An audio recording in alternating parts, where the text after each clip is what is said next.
En este capítulo de Naturaleza Paraguay, les hablaremos de la vizcacha común, roedor de hábitos nocturnos que habita en el sur de Bolivia, el oeste del Chaco paraguayo y el norte de la Patagonia argentina.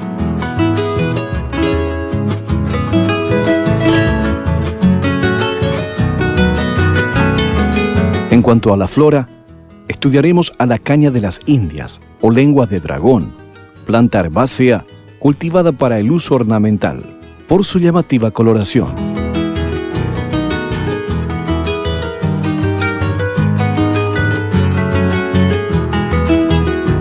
Y por último, visitaremos un museo muy interesante, el Museo Mitológico Ramón Elías.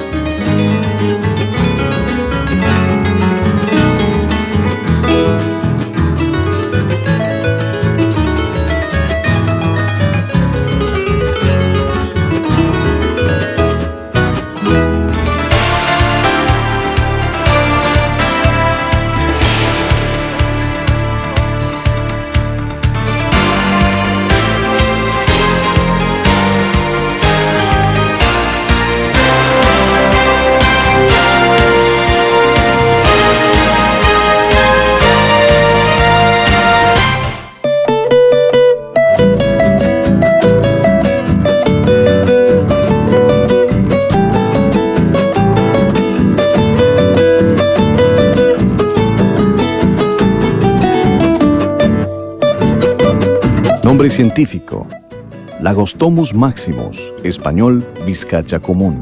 Otros nombres: vizcacha de las pampas, vizcacha de las llanuras, vizcacha mora.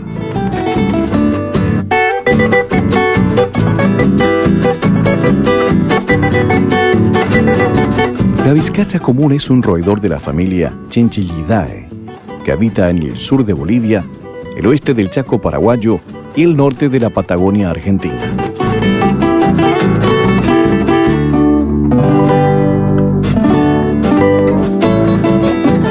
Su tamaño corporal orilla los 65 centímetros de largo y unos 35 centímetros de altura. Tiene un peso que puede llegar a los 7 kilogramos en los machos adultos, siendo la hembra un poco más pequeña.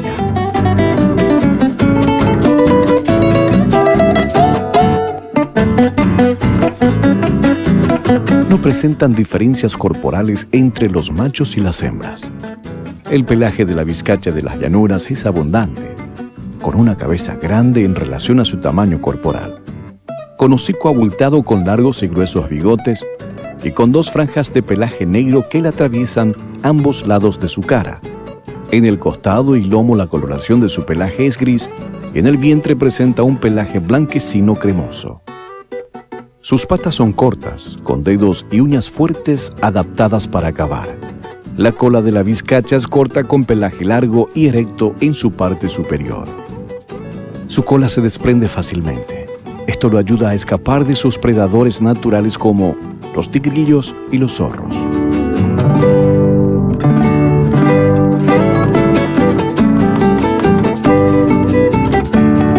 La vizcacha mora es de hábitos nocturnos y pueden vivir en grupos de hasta 50 individuos. Pasan el día en madrigueras llamadas vizcacheras, que construyen en alguna elevación del terreno en donde está la boca de entrada de la madriguera. La misma se distribuye en túneles y cavidades que pueden alcanzar un radio de 20 metros de la boca de entrada y una profundidad de 3 metros.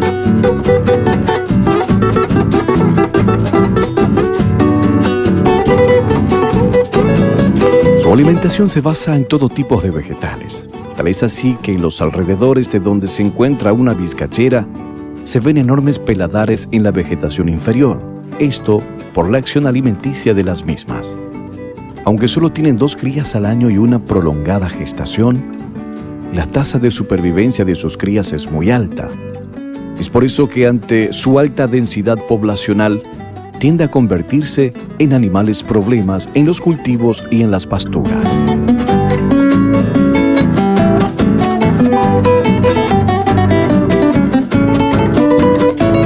Es un animal que siempre fue combatido en su población por el hombre, por tener una alta injerencia en los volúmenes de vegetales, tal es así que hasta en parques nacionales en la Argentina se ha combatido llegando en algunos casos a extinguirse zonalmente.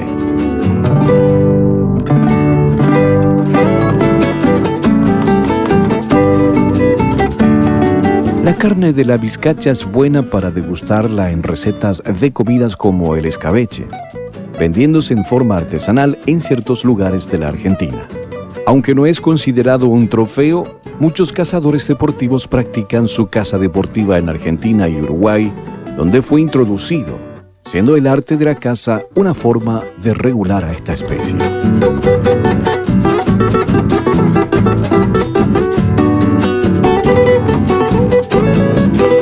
La vizcacha es un animal que forma parte de la cadena trófica alimentaria, por lo que su presencia en los ecosistemas en donde habita es indispensable, siempre y cuando sus poblaciones no aumenten desmedidamente.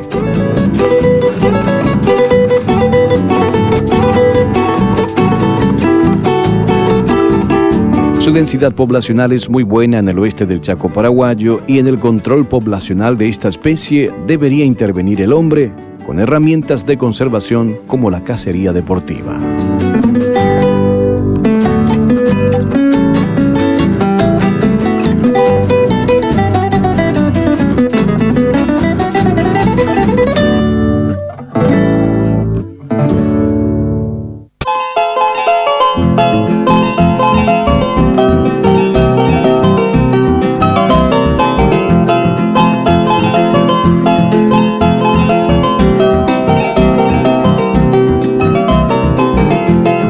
Nombre científico: Cana indica, español, caña de las Indias. Otros nombres: platanillo, platanillo de Cuba, seña india, cañacoro, achira, lengua de dragón.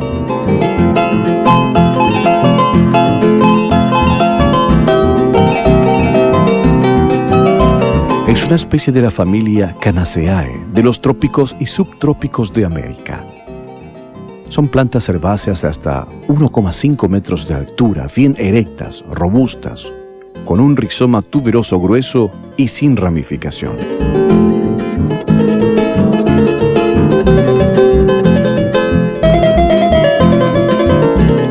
Tiene unas hojas grandes verdes de color verde fuerte, de forma alterna dispuesta en espiral, con bultas en la versación, de gran tamaño, abalanceoladas, envainadora en su base con márgenes enteros. La lámina tiene el nervio central bien destacado y numerosos nervios laterales paralelos.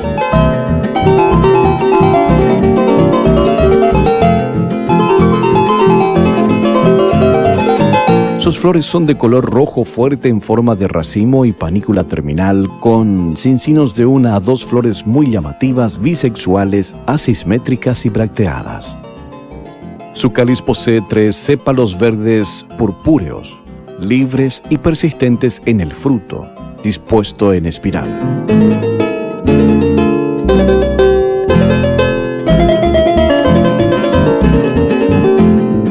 La corola tiene 3 pétalos, uno de menos tamaño que los otros 2 y unidos juntos con los estambres, formando un tubo que puede ser corto o alargado. Sus semillas son esféricas, de unos 3 milímetros de diámetro y muy duras. Estas deben ponerse en remojo unas 48 horas antes de ponerlas en el almácigo.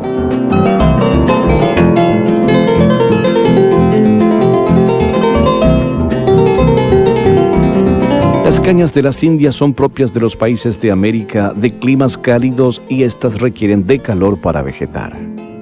En invierno no muy crudos, los rizomas pueden permanecer en el suelo durante estos inviernos.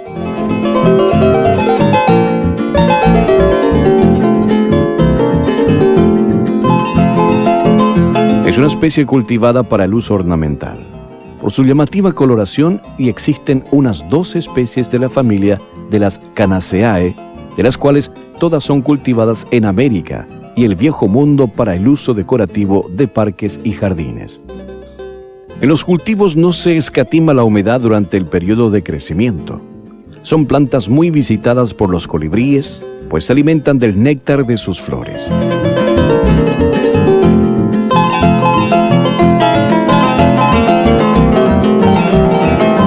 Su principal amenaza es la deforestación de los remanentes boscosos de la región oriental. En Paraguay se las encuentran en las periferias boscosas del Chaco húmedo y bosques de la región oriental.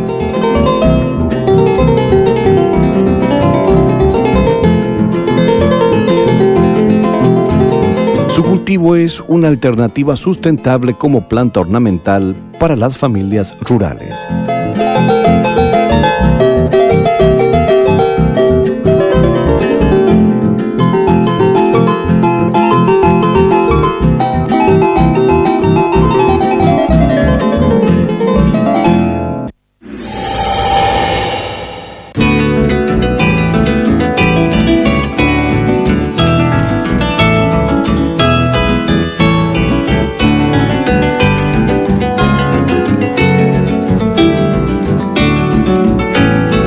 Solo 20 kilómetros de Asunción, en la ciudad de Capiatá, se encuentra el Museo Mitológico Ramón Elías, justo a la vera de la ruta Mariscal José Félix Estigarribia, un sorprendente espacio cultural e histórico.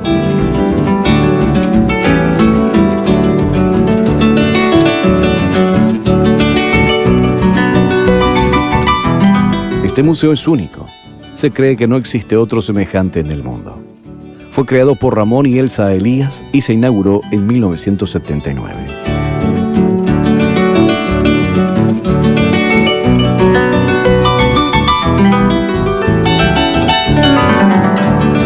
El edificio fue construido por Ramón Elías especialmente para el museo, diseñado en estilo colonial y con material de antiguas construcciones, algunos de los cuales tienen más de 300 años y provenientes de más de 14 pueblos.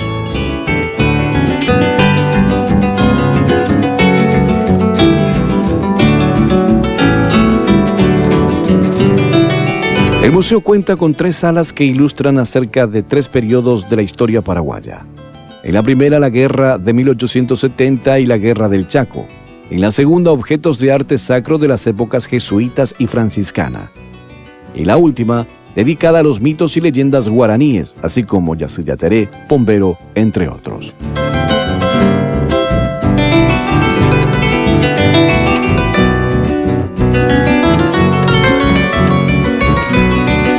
Durante sus correrías por el interior del país en pos de antigüedades que adquirir y restaurar para su comercialización, Elías tuvo la oportunidad de departir con muchas personas ancianas de notables memorias históricas y en sintonía con el mundo ancestral increíblemente poblado de mágicos habitantes.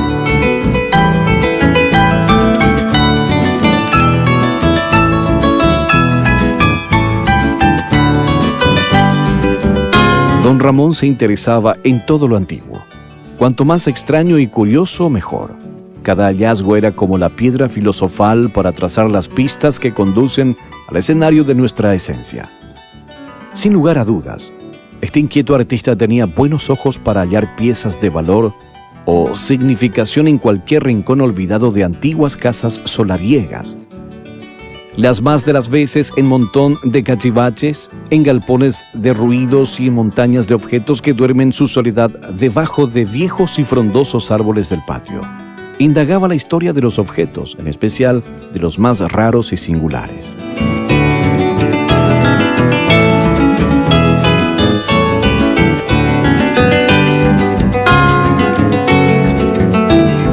Soñó en una morada que prestara un marco adecuado, que sintonizara tanto con sus creaciones como los objetos guaraníticos, coloniales, franciscanos, jesuíticos y con las de las 2 guerras internacionales que afrontó el Paraguay.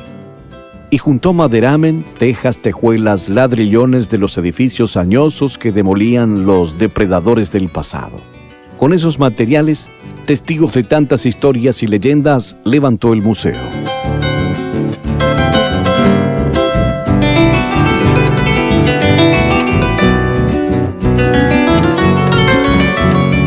Él diseñó y dirigió la construcción y ornamentación. Ahí están los objetos que mencionamos y seres mitológicos que tuvieron tiempo de ver la luz. Otros no pudieron salir de su imaginación, porque un accidente automovilístico cegó su vida en la plenitud de su capacidad creadora.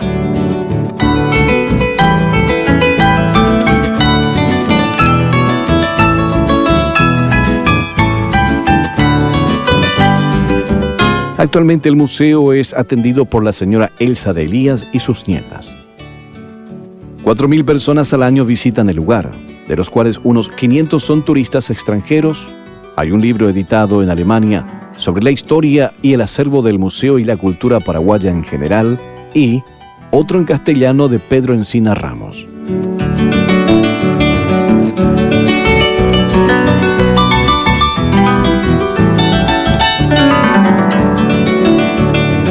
La entrada posee un costo simbólico y se encuentra abierto todos los días, excepto los domingos a la tarde, de 8 a 12 y de 14 a 18 horas. Así que cuando pase por la Ruta 2, haga una parada en este lugar, que guarda una infinidad de riquezas históricas de nuestro querido Paraguay.